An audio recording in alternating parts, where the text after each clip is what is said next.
যি recipe chicken tikka মাইক্ৰৱেভত প্ৰথমবাৰৰ বাবে বনাবলৈ কি হৈছিল চাওঁচোন আহক আৰু লগতে ৰেচিপিটোও জনাইছো ট্ৰাই কৰি চাব দেই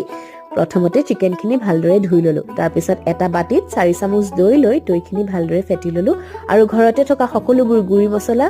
হালধি নিমখ দৈখিনিত মিক্স কৰি চিকেনখিনি তাত সানি ললো তাৰ পিছত 1 চামুচ আদা নহৰুৰ পেষ্ট চিকেনখিনিৰ লগত ভালদৰে সানি লৈ 3 ঘণ্টা সময়ৰ বাবে মেৰিনেট হ'বলৈ দিলো তাৰ পিছত মাইক্ৰৱেভত কুক কৰিবলৈ সকলোবোৰ প্ৰিপাৰেচন কৰি 10 মিনিট সময়ৰ বাবে মাইক্ৰৱেভত ভৰাই দিলো কিন্তু কি যে হৈ গ'ল 5 মিনিটৰ পিছতে কাৰেণ্ট গুচি গ'ল আৰু চিকেনৰ অৱস্থা এয়া হ'ল বহু সময় ৰৈ থাকিলো কাৰেণ্ট কিন্তু নাহিলে সেই ভাবিলো টাৱাতে বনাও এখন ননষ্টিক টাৱাত অলপমান তেল সানি চিকেনখিনি দি গলো 40% মান চিকেনখিনি অলৰেডি কুক হৈছিল সো টাৱাতে এনেদৰে 10 মিনিট মানৰ কাৰণে কুক কৰি ললো আৰু ফাইনালি তৈয়াৰ হৈ গ'ল মোৰ চিকেন টিক্কা মই পিছে দুইটা ধৰণে বনালো আপোনালোকে এটা ধৰণে বনাই চাবচোন আজিলৈ ইমানে thank you for watching by